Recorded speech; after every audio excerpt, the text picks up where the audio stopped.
Tonight on Chronicle, it's Challenge by Choice, how UNH's Browne Center for Innovative Learning is teaching way outside of the box. What we try to do is create a metaphor of what people are looking at in the organization classrooms. Gonna let go of the rope. Oh, there you go, yay! All right. Hi everyone, I'm Tiffany Eddy.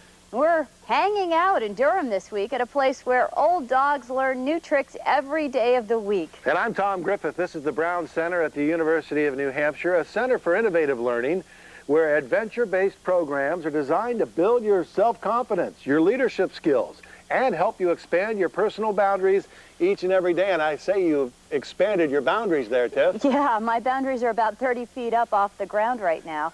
But if you do come here, you're going to have to leave your fear of heights at home because these lessons could have you swinging from the trees and thereby hangs a tail.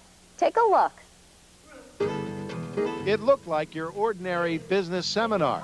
It started very serious, though the dress was very casual. Soon, these men and women would learn that their day at the Browne Center would be anything but ordinary.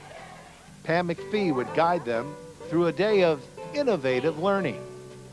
We work with over 9,000 people a year, youth and student groups, civic and charitable organizations, corporate, UNH faculty, staff, students, any people who come together as a group to take a look at how can they do what they're already doing better.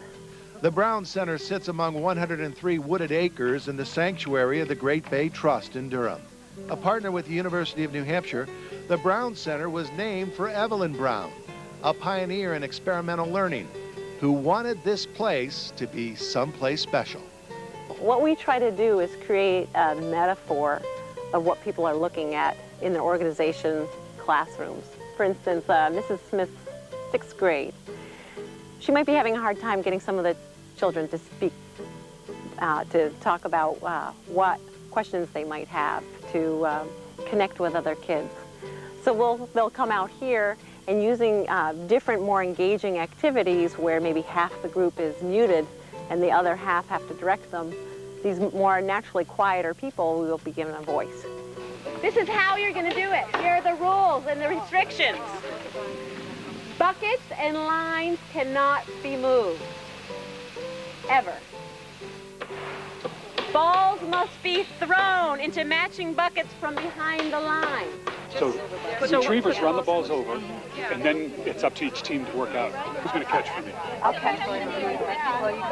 Okay, Chris will catch, and then the 3 of you are going to be retrievers. So we're going to give you all the balls. Actually, if I'm going to throw, who else is going to throw? Is it only 2 throws? As many as we want. Get around the bucket.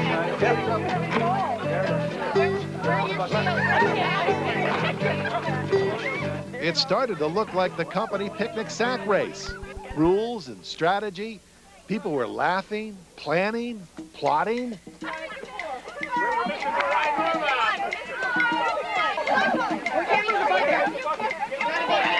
Okay, there you go. Go, go!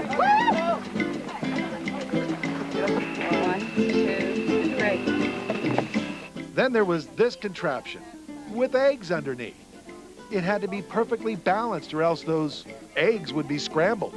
Imagine almost a picnic table-sized teeter-totter that goes up and down.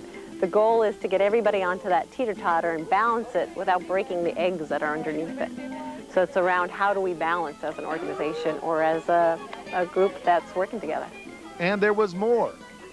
Oh yeah, thank you, Patty. That's great. You don't have to create your own. Without you, Patty, I don't know what I do.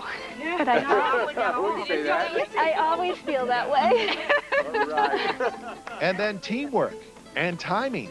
As one by one they scurried across a cable line into a waiting ring, one after another. Almost like the escape from Alcatraz. It didn't matter if you were big or small, weak or strong. All players working together. Right, exactly.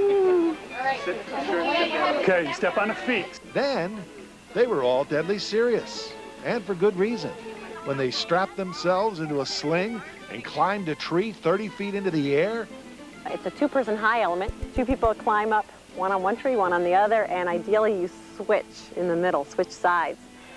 What that's about is one thing when you as an individual are taking a risk.